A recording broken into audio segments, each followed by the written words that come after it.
하나님 말씀은 히브리서 12장 5절에서 13절입니다. 히브리서 12장 5절부터 제가 봉독하겠습니다. 또 하나님께서 아들들에게 하듯 너희에게 말씀해 주신 권면을 잊었다. 나의 아들아, 주님의 훈계를 가볍게 여기지 말고 그분께 책망을 받을 때에 낙심하지 마라. 주께서 사랑하는 자를 훈계하시고 받아들이는 아들마다 채찍질하시기 때문이다. 훈계를 참아라. 하나님께서 너희를 아들같이 대우하신다. 아버지가 훈계하지 않는 아들이 어디 있느냐? 모든 이가 받는 훈계를 너희가 받지 않는다면 너희는 사생자이고 친아들이 아니다. 육신의 아버지가 우리를 훈계하여도 우리가 존경하니 하물며 모든 영의 아버지께는 더욱 복종하여 살려고 하지 않겠느냐? 육신의 아버지들은 자신들의 생각대로 잠깐 동안 훈계하였으나 영의 아버지께서는 우리의 유익을 위하여 자신의 거룩함에 참여하도록 훈계하신다. 모든 훈계가 그 당시에는 즐겁지 않고 슬퍼 보이나 후에 그것으로 단련된 자들에게는 의의 화평의 열매를 맺게 한다. 그러므로 너희는 피곤한 손과 연약한 무릎을 일으켜 세우고 너희 발을 위하여 곧은 길을 만들어 저는 다리로 어긋나지 않게 하고 고침을 받게 하여라. 13절까지 봉독했습니다. 본문 6절 상반절에 주께서 사랑하는 자를 훈계하시고 했습니다. 주께서 사랑하는 자를 훈계하신다.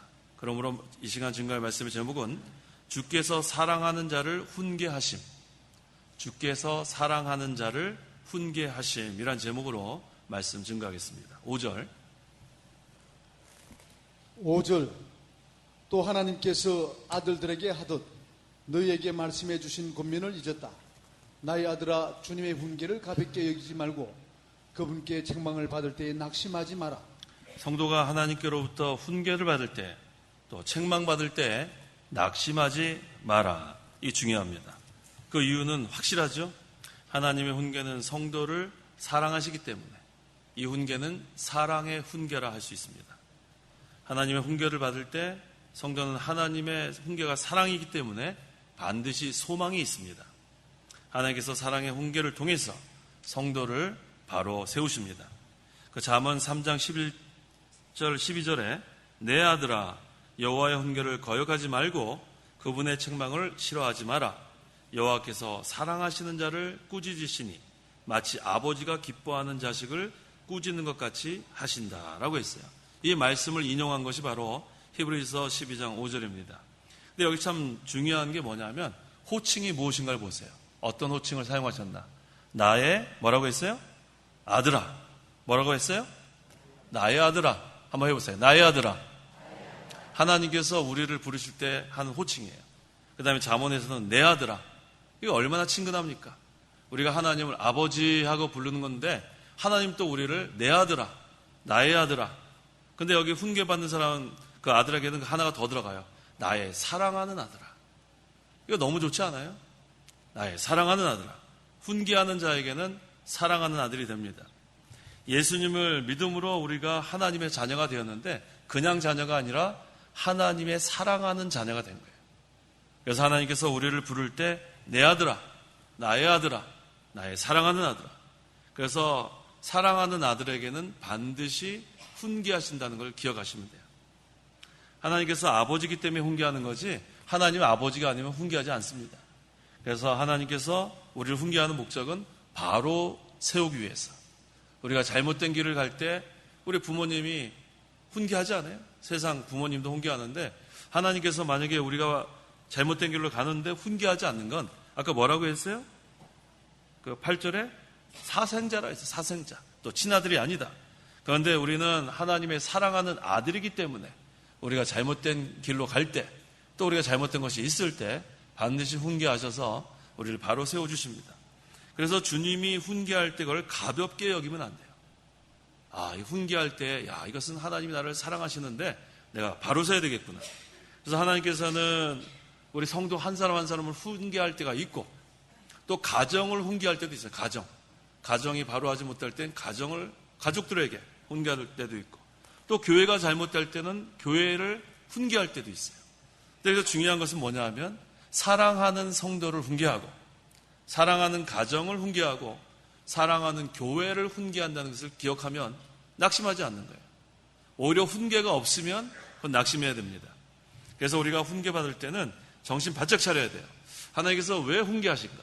그걸 찾아서 우리가 바로 서면 되는 거지 낙심할 일이 아닙니다. 그래서 하나님의 훈계를 받을 때 낙심하지 말고 무엇을 우리가 여기서 바로 해야 될까? 그걸 찾아 기도하면 그 훈계하는 시간이 엄청난 유익이 됩니다. 6절. 6절.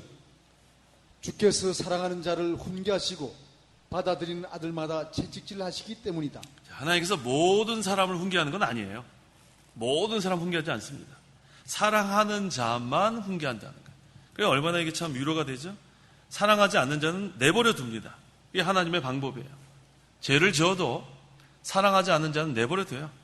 하지만 사랑하는 자는 훈계하십니다. 이거 뭐예요? 바로 세우기 위해서. 그게 하나의 목적이에요. 그래서 낙심하지 말고 우리는 훈계받을 때마다 하나님이 나를 사랑한다는 확증을 하면 돼요. 그래서 우리가 훈계받을 때 낙심하지도 말고 가볍게 여기지도 말고 그래서 이 시간은 하나님께 나아가는 시간이다. 좀 전에 우리 찬송가가 전부 다 주께로 가까이, 그렇죠? 귀하신 주여 내가 가까이, 전부 다 가까이 하자는 찬송하지 않았어요? 그래서 우리가 훈계받을 때는 가까이 나가는 시간이에요. 가까이. 누구에게로 가까이 나가요? 하나님께로 가까이 나가는 거예요. 편안할 때 우리가 가까이 나가야 될 텐데 편안할 때는 기도는 하긴 하지만 그렇게 가까이 나가지 못하는데 훈계받을 때는 더 가까이 나갑니다. 더 바짝 하나님께 나아가는 생활. 그 다음에 훈계받을 때는 낮아지게 돼 있어요. 교만할 수가 없어요. 교만하면 하나님이 훈계하시기 때문에. 그래서 우리가 이 훈계받는 동안은 낮아지는 시간이에요. 높아지려고 하면 안 됩니다. 낮아지고 하나님께 나아가고 다른 말로 하면 기도하는 시간이에요. 기도하는 시간. 하나님께 기도하는 거예요. 지난 날을 감사하면서 기도하고 구속의 은혜 감사하고 지금까지 인도하신 하나님께 감사하고 또 잘못한 거 있으면 회개하고 또 앞으로 우리가 어떻게 해야 되겠다는 걸 다시 각오하고 이게 얼마나 좋은 시간인지 모릅니다. 그래서 하나님의 훈계를 받을 땐 내가 부족한 면을 찾는 게 중요해요. 우리가 다 잘한 게 아니에요. 잘한 거 찾아야 돼요. 잘한 거는 다 뒤로 하고 잘못한 것을 찾아서 나아가면 그때는 발전합니다. 우리가 발전하지 못하는 이유가 뭐냐면 옛날에 잘한 것만 자꾸 생각하는 거예요. 내가 뭐 잘했다. 그건 잊어버려요. 잘한 건 잊어버리고 뭘 찾아요? 잘못한 걸 찾아야 돼요. 잘못한 것을 찾아서 고치면 그 다음에는 발전합니다. 그래서 이 훈계의 시간이 유익이 참 많아요. 낮아지니까 어떻게 돼요? 겸손한 사람이 돼요. 겸손한 사람. 이게 얼마나 좋아요. 겸손하고 낮아지고. 그래서 하나님께서 우리를 이렇게 겸손하고 낮아지게 하는 것은 신앙 인격을 만드는 과정이에요. 우리가 이 신앙 인격이 하루아침에 만들어지는 게 아닙니다. 계속적인 연단을 통해서 만들어지는데 하나님의 훈계도 거기 한몫해요. 우리가 훈계 받을 때 낙심하면 안 돼요. 낙심하지 말고 무엇이 내가 부족한가 찾으면 거기서 우리가 발전할 수 있는 또 기간이 됩니다. 또 우리는 하나님의 아까 뭐라고 불렀어요? 하나님께서 우리를? 나의 아들아. 근데 아들의 자격이 아직 만들어지지 못했어요. 하나님의 자녀는 자녀인데 그 자격이 아직 만들어지지 못했어요. 그래서 신앙 인격도 만들어지고 또 아들의 자격도 만들어지고 그래서 이 훈계 얼마나 좋은 그런 시간인지 모릅니다. 낙심하면 안 돼요. 7절. 7절. 훈계를 참으라. 하나님께서 너희를 아들같이 대우하신다. 아버지가 훈계하지 않는 아들이 어디 있느냐. 네, 이 훈계는 다른 말로 하면 연단이랑 연결시킬 수 있어요. 연단. 잘못한 것을 하나님께서 우리를 훈계하시는데 잘못하지 않을 때 연단하는 것. 자, 우리 욥의 한번 예를 들어볼게요. 욥기 5장 17절에서 20절 한번 찾아보세요. 여기에 이 욥도 연단이기도 하지만 한편으로는 징계라는 그런 단어를 썼어요. 욥기 5장 17절에서 20절. 17절. 보아라, 하나님의 징계를 받는 사람은 복이 있으니 전능하신 분의 훈계를 업신여기지 마라.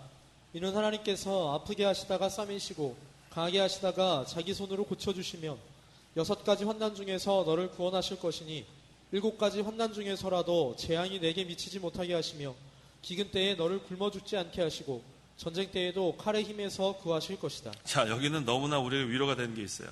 하나님의 징계를 받는 사람은 뭐라 그랬어요? 욥기 5장 17절에 하나님의 징계를 받는 사람은 복이 있다는 거예요. 아까는 하나님께서 훈계하는 자는 사랑한다고 했는데 이번엔 아예 직접적으로 복이 있다 그랬어요. 그러니까 징계받는 사람은 뭐가 있는 사람이에요? 복이 있는 사람이에요. 얼마나 좋은지 몰라요. 그래서 오늘 하나님의 징계를 받는 것, 훈계를 받는 것을 우리는 복받은 사람이고 하나님이 사랑하는 사람인 것으로 우리가 알면 됩니다. 왜 복을 받는가? 그 다음에 나오죠. 하나님께서는 아프게 하시다가 싸매시고. 우리가 아플 수 있어요. 우리 믿는 성도라도 왜 아프지 않습니까? 하지만 싸매시는 하나님, 또 상하게 하시다가 고쳐주시는 하나님, 이게 하나님의 역사예요. 또 뭐라고 했어요? 6가지 환난 중에서 너를 구원해준다. 환난은 계속 옵니다. 6가지 환난, 그 다음에 7가지 환난 중에서도 재앙이 내게 미치지 못하게 한다. 그 다음에 기근 때에 굶어 죽지 않게 한다. 전쟁 때에도 칼에 힘에서 구해주신다. 이게 바로 하나님의 아들들에게 베푸시는 하나님의 역사입니다.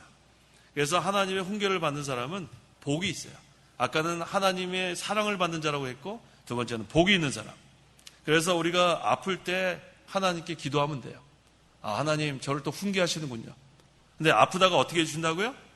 싸매주신다는 거예요. 분명히 믿으세요. 계속 아픈 게 아니에요. 기한이 있습니다. 아픈 시간이 있어요. 그 다음에는 하나님이 싸매주시는 또 시간이 있습니다. 또 하나님께서는 상하게 하시다가 또 어떻게 해주세요? 고쳐주신다니까요. 그걸 믿으세요. 상하게 했다가도 고쳐주시고 아프게 했다가도 싸매주신 하나님의 역사. 그래서 성도는 낙심하면 안 돼요. 아까 사랑하지 않는 자는 내버려 둔다고 했죠? 그런데 사랑하는 자는 내버려 두지 않습니다. 돌봐주십니다. 그 하나님을 믿고 나가면 소망이 있어요. 그래서 하나님께서 우리를 훈계하시는 이유는 아프게 하시는 거예요. 아프게. 하나님께서 훈계하실 때는 아픕니다. 몸이 아플 수도 있고 여러 가지로 아파요. 하지만 반드시 훈계가 지나간 다음에 싸매주는 역사가 있어요. 그때는 이전보다 훨씬 더 건강해집니다. 그 다음에 또 훈계받는 동안은 상한 시간이에요. 상한 심령. 그래서 우리가 훈계받는 시간에는 상한 심령이 돼야 돼요. 상하게 하실 때는 상한 심령이 되고 통회하는 마음을 가져야 돼요. 그래서 우리가 이 훈계받는 시간이 상한 심령을 갖고 통회하는 마음으로 주님께 나오는 시간이다. 하지만 그게 오래가지 않습니다. 조금 지나면 또 고쳐주는 시간이 와요. 그래서 그 찬송가 있죠. 어두움 후에 빛이 또 뭐 있죠? 바람 분 후에 잔잔하고 그 다음에 소나기 후에 햇빛 나면 다 그런 시간이 있는 거예요. 이게 무한정 그냥 가는 게 아니라 그 정해진 시간 동안에 우리를 아프게도 하시고 상하게도 하시는데 그때 우리에겐 유익이 있습니다. 왜? 그때는 하나님 의지할 수밖에 없어요. 당장 아파 죽겠는데 하나님 의지해야지 누굴 의지합니까? 또 우리가 상한 심령이 되고 통회하는 마음이 되면 또 유익이 많아요. 이전에 그 교만한 마음 다 없어집니다. 불순물 다 깨져나갑니다. 그 다음에는 상한 심령, 그 다음에 겸손한 마음, 통회하는 마음 하나님께 나오니까 하나님이 얼마나 가까워지겠어요. 하나님께서 교만한 자는 뭐라고 했냐면 물리치신다 그랬어요. 겸손한 자는 가까이 하시는 하나님. 잘 기억하세요. 교만하면 하나님 물리치십니다. 하지만 겸손하면 가까이 가시는 하나님. 그걸 기억하시면 돼요. 그래서 우리가 이 훈계 받는 동안에 잘 참아야 돼요. 중요한 것은 인내예요. 이거 죽겠다 하면 안 돼요. 죽긴 뭘 죽어요. 큰일 났다. 뭘 큰일이 나요. 그런 거 입에서 아예 담지도 마요. 그거 아주 좋은 말이 아니에요. 죽겠다는 말 다 집어치우고 큰일 났다는 말 입에서 다 치우세요. 우리에게는 소망이 있습니다. 항상 우리는 소망이 있는 자들이에요. 그래서 훈계로 인한 환난 중에서도 하나님께서 구해주신다는 소망을 갖고 사는 거예요. 소망을 갖고 그 다음에 전쟁터에서도 우리를 구해준다고 했어요. 자, 요새 그 전쟁에 대한 공포 그거 우리는 두렵지 않습니다. 전쟁 나도 여기 뭐라고 했어요? 분명히 전쟁 때에도 구해주신다고 했잖아요. 자, 아마 여기 우리 지금 6.25 사변을 겪으신 분이 몇 분이나 되시는지 모르겠어요. 아마 우리 김신원 집사님, 우리 김신원 집사님은 저기 이북, 평안북도 정주에서 오셨으니까 그 아마 전쟁 다 겪으셨을 거예요. 살아남으셨잖아요. 전쟁 중에서도 건져주신 하나님. 자, 앞으로 전쟁 나도 우리 건져줄까요? 안 건져줄까요? 건져줄까요? 안 건져줄까요? 건져주시는데 죽어도 돼요. 지금 더 좋은 하늘나라가 있잖아요. 그래서 우리 살려주시면 또 주의를 하면 되고, 또 우리가 또 이 세상 떠나면 하늘나라 가면 되고, 아무 걱정 없습니다. 하지만 우리가 어떠한 그러한 환난 중에서도 건져주시는 하나님, 그걸 믿으시면 되겠어요. 8절. 8절 모든 아들이 받는 훈계를 너희가 받지 않는다면 너희는 사생자요 친아들이 아니다. 자, 문제는 훈계를 받지 않는 자가 문제예요. 아까 훈계를 받는 자는 복이 있고, 훈계를 받는 자는 사랑하는 자라는 확증이 있는데, 훈계를 받지 않으면 사생자예요. 버려진 자예요. 훈계를 받지 않으면 친아들이 아니랍니다.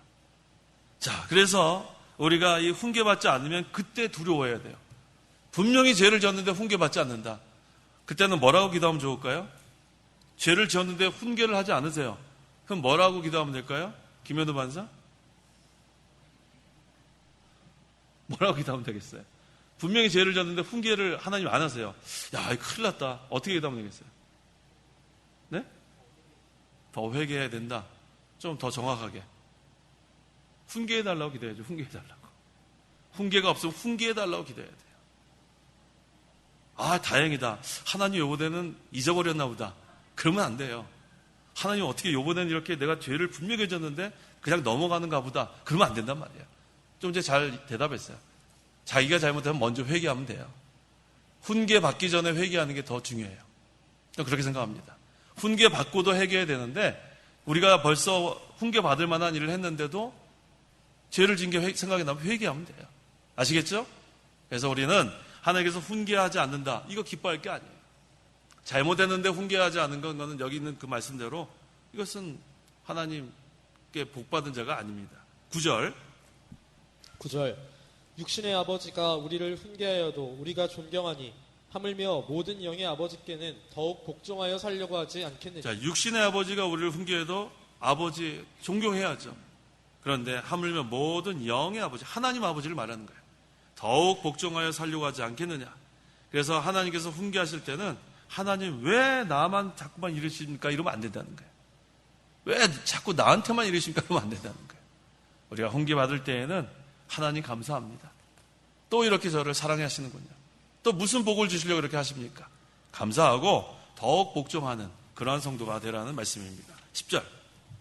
10절 육신의 아버지들은 자신들의 생각대로 잠깐 동안 훈계하였으나 영의 아버지께서는 우리의 유익을 위하여 자신의 거룩함에 참여하도록 훈계하신다.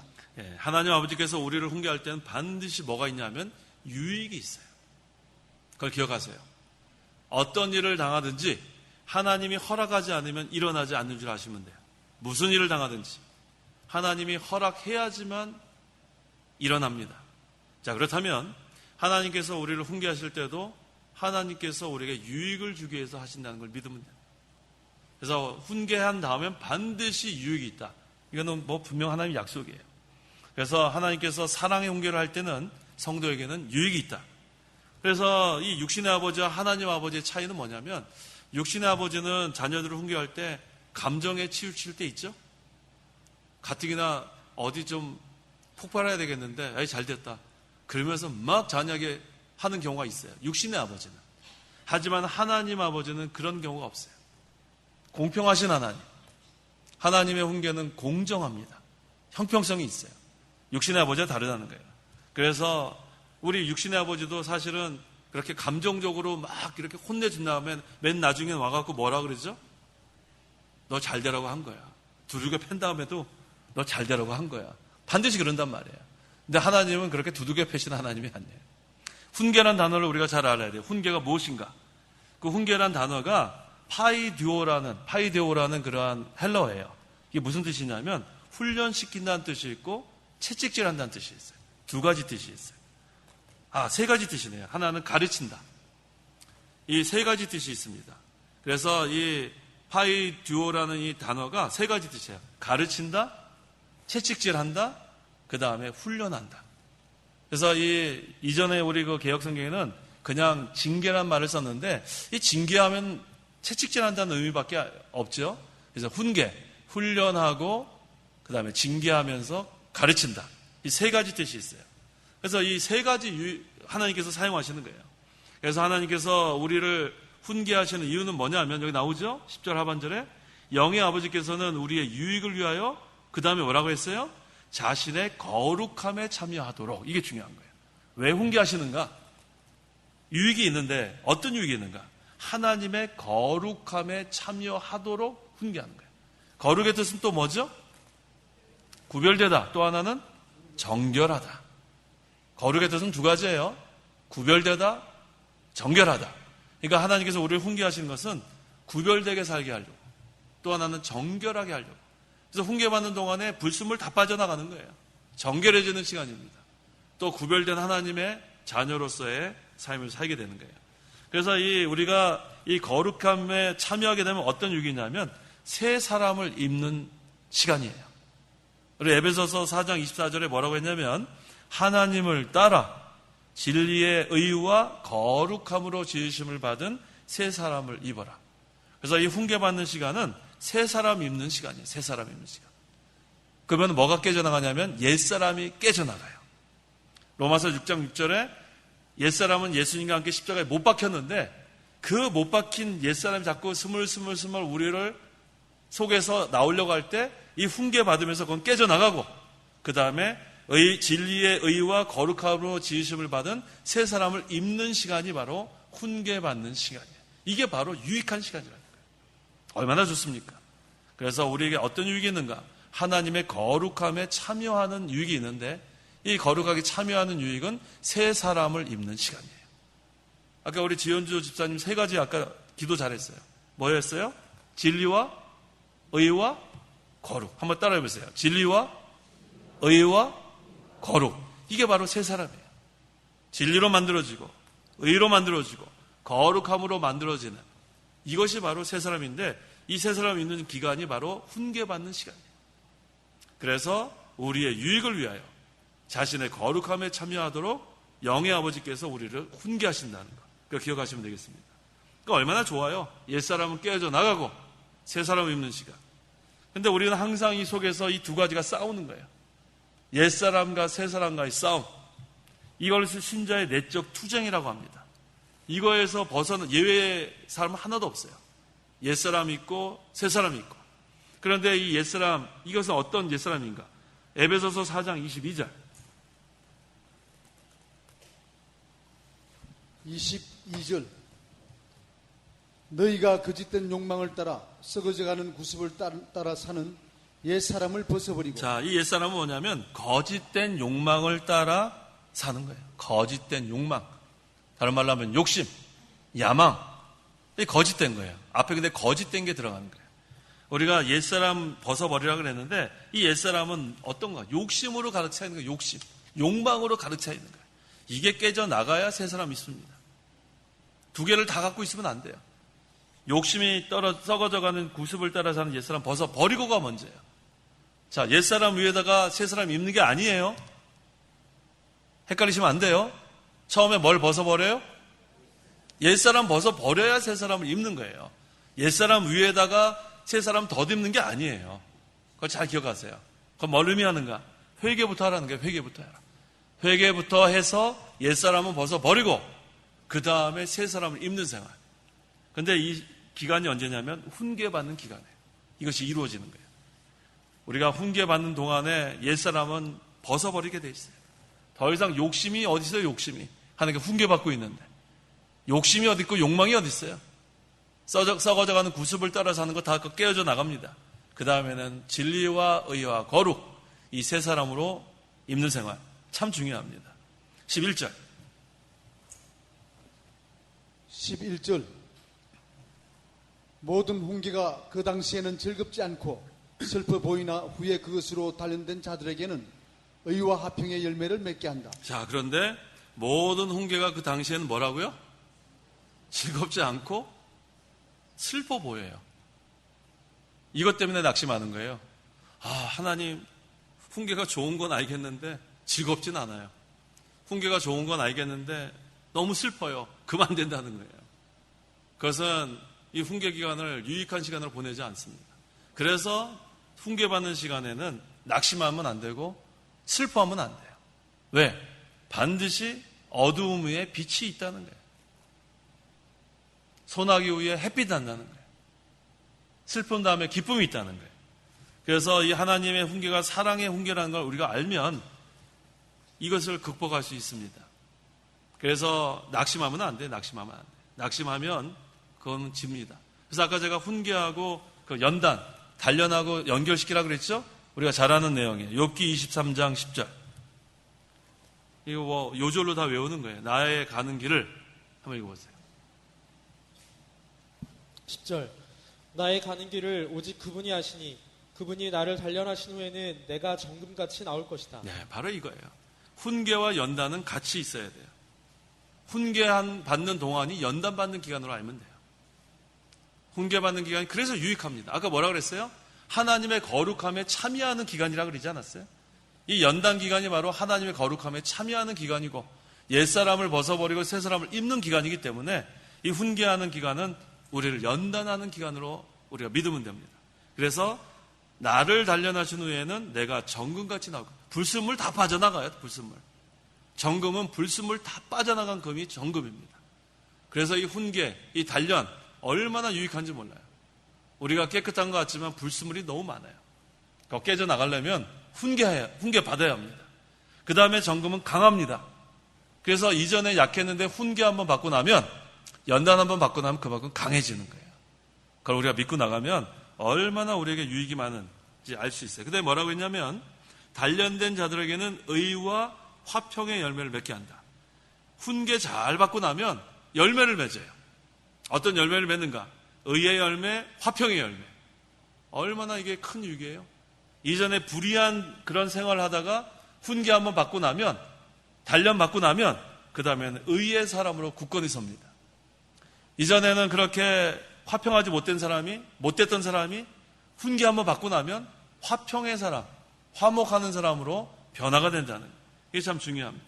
그 이유가 뭐냐면 아까 세 가지가 뭐였어요? 진리와 의와 거룩이라고 했잖아요. 의의 사람으로 바뀌는 거예요. 의의 사람으로. 얼마나 좋은지 모릅니다. 12절에서 13절. 12절. 그러므로 너희는 피곤한 손과 연약한 무릎을 일으켜 세우고 너희 발을 위하여 곧은 길을 만들어 저는 다리로 어긋나지 않게 하고 고침을 받게 하여라. 피곤한 손과 연약한 무릎. 훈계를 받는 동안은 연약해진 것을 여기서 가리킵니다. 훈계 받는 기간은 좀 연약해져요. 하지만 여기서 낙심하면 안 돼요. 왜 낙심하면 안 되는가? 너희 발을 위하여 여기 12절에 너희는 피곤한 손과 연약한 무릎을 일으켜 세우고 하나님께서 일으켜 세워주신다는 거예요.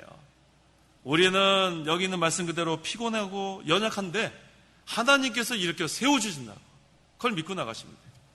그래서 하나님이 우리를 반드시 일으켜 주시는 거예요. 그걸 믿고 나가세요. 낙심하면 안 돼요. 우리는 연약하고 우리는 피곤합니다. 하지만 하나님께서 일으켜 세워주신다. 그래서 우리가 이 훈계 받는 동안에 죄를 철저히 회개하고 하나님께 돌아가면 하나님이 반드시 일으켜 세워주십니다. 7번 넘어져도 8번째 일어나는 역사. 이게 바로 하나님의 은혜입니다. 그래서 하나님의 훈계를 받을 때 성도는 여기 또 뭐라고 했어요? 13절에 너희 발을 위하여 곧은 길을 만들어라고 했어요. 곧은 길. 훈계 받고 나면 그 다음에 바른 길 걷게 돼 있어요. 좌로 치우쳤다가 우로 치우쳤다가 훈계 받게 되면 그 다음에 곧은 길, 바른 길, 정로를 가게 됩니다. 왜 그 정로를 가게 되냐? 죄를 찾아 회개하니까. 좌로 치우쳤던 거 회개하고 우로 치우쳤던 거 회개하고 이젠 이러면 안 되겠다. 그래서 바로 서서 나가게 됩니다. 그래서 우리가 훈계 받을 때는 죄를 찾아 회개해야 돼요. 요한계시록 2장 5절. 5절. 그러므로 내가 어디에서 떨어졌는지 생각하고 회개하여 처음 행위를 하여라. 그렇죠. 내가 어디에서 떨어졌는지 생각해야 돼요. 훈계 받는 동안에. 도대체 왜 훈계를 받을까? 그 원인을 찾아야 합니다. 그 다음에 처음 행위를 하여라. 그러면 우리 그 기간 잘 우리가 이길 수 있어요. 그 다음에 여기 또 한 가지 뭐가 나오냐면 저는 다리로 어긋나지 않게 하고 고침을 받게 하여라. 자, 하나님의 훈계를 받아 불완전한 몸이 되는 것을 가리키는 거예요. 자, 이게 누가 생각이 나냐면 야곱이 생각나죠? 야곱 다 알죠? 야복강에서 하나님과 씨름을 했어요. 그 한번 찾아볼까요? 창세기 32장 24절 25절. 이때 야곱은 살려달라고 했고 하나님은 회개하라고 했어요. 하나님 목적은 야곱을 회개시켜야 이기는 거고, 또 야곱이 회개하지 않으면 하나님께서 야곱의 엉덩이뼈를 치셨습니다. 한번 읽어보세요. 창세기 32장 24절 25절. 24절 야곱이 홀로 남았는데 어떤 사람이 동이 트기까지 그와 씨름을 하다가 자신이 야곱을 이길 수 없는 것을 보고 야곱의 엉덩이뼈를 쳤으므로 야곱은 그 사람과 씨름하던 중에 그의 엉덩이뼈가 탈골되었다. 네, 야곱이 엉덩이뼈가 탈골돼서야 자기를 부인했어요. 엉덩이뼈가 탈골돼서야 하나님께 항복했어요. 엉덩이뼈가 탈골돼서야 하나님께 회개했습니다. 그때 회개한 야곱에게 하나님께서 이름을 주셨는데 어떤 이름을 주셨는가? 이스라엘이라는 이름을 주신 거예요. 그거 한번 읽어봐요. 창세기 32장 28절. 28절 그러자 그 사람이 말하기를 내 이름을 더 이상 야곱이라 부르지 않고 이스라엘이라고 부를 것이니 내가 하나님과 겨루고 또 사람들과 겨루어 이겼기 때문이다 하였다. 이름이 바뀌었어요. 야곱의 뜻이 뭐였죠? 뒤꿈치를 붙잡다. 참 한심한 이름이죠? 야곱의 뜻이 뭐예요? 뒤꿈치를 붙잡다. 그런데 이스라엘의 뜻은 뭐냐면 하나님과 겨루어 이김. 하나님과 겨루어 이김. 이게 이스라엘의 뜻이에요. 자, 이스라엘의 뜻이 뭐예요? 하나님과 겨루어 이김. 뒤꿈치를 잡다 해서 하나님과 겨루어 이김으로 변화가 되는 거예요. 이런 역사가 있는 거예요. 우리가 죄를 다 회개하면 이제는 뒤꿈치 잡는 생활에서 하나님과 겨루어 이기는 생활로 변화가 되는 거예요. 자, 하나님께서 회개하고 하나님께 항복하고 하나님께 돌아온 야곱에게 이러한 이름을 주셨습니다. 근데 사실은 하나님도 이겼어요. 왜 하나님이 이겼죠? 야곱을 뭐 시켰어요?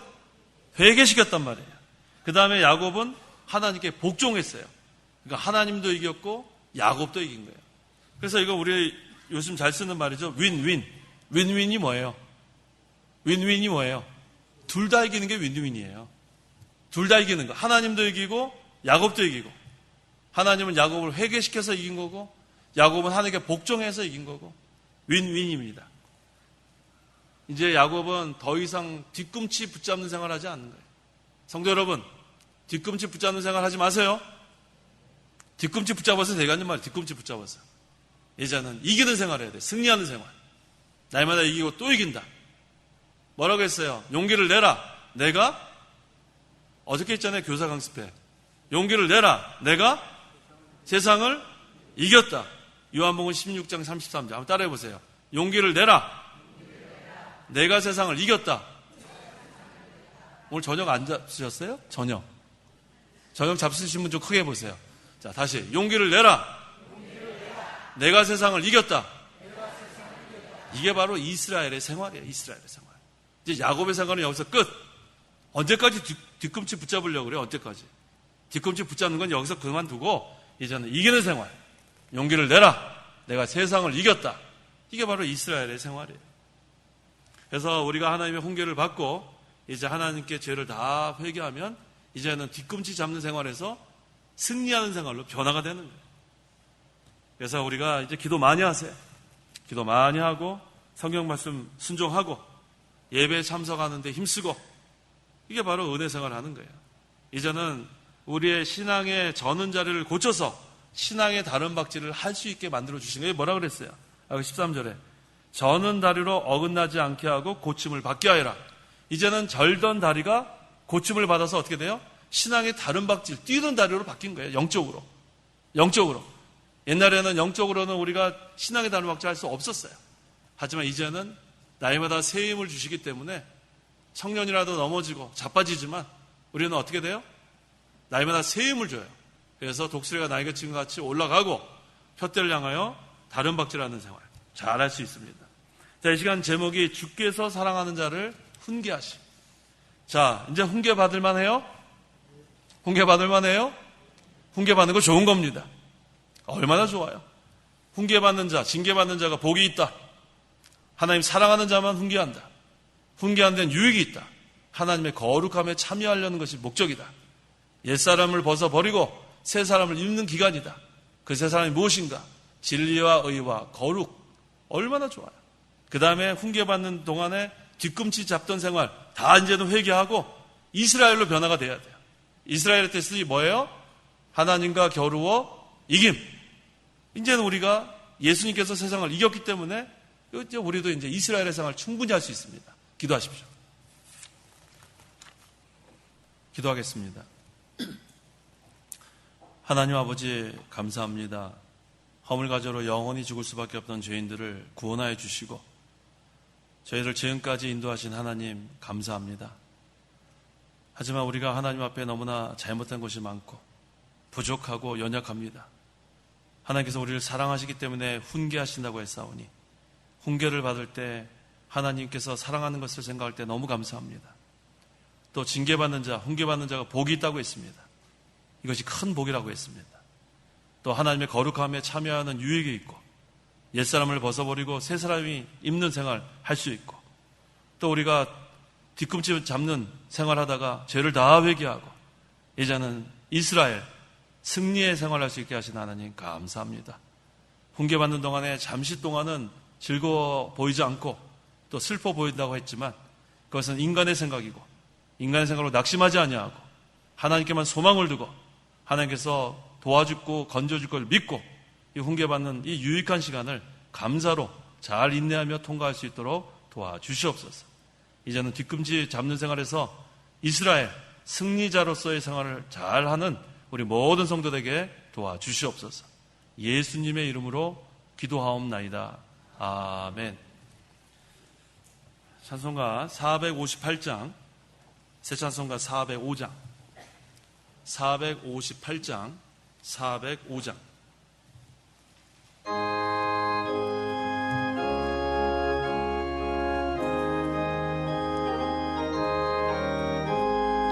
주의 친절한 발에 안기세 우리 마음이 평안하리니 항상 기쁘고 복이 되겠네 영원하신 발에 안기세 주의 발에 그 크신 발에 안기세 주의 영원하신 발에 안기세 날이 갈수록 주의 사랑이 그를 광명하게 비치고 천성과 느낌 편히 가리니 영원하신 발에 안기세 주의 발에 크신 발에 안기세 주의 발에 영원하신 발에 안기세 주의 보좌로 나아갈 때에 기뻐 찬미 소리 외치고 겁과 두려움 없어지리니 영원하신 발에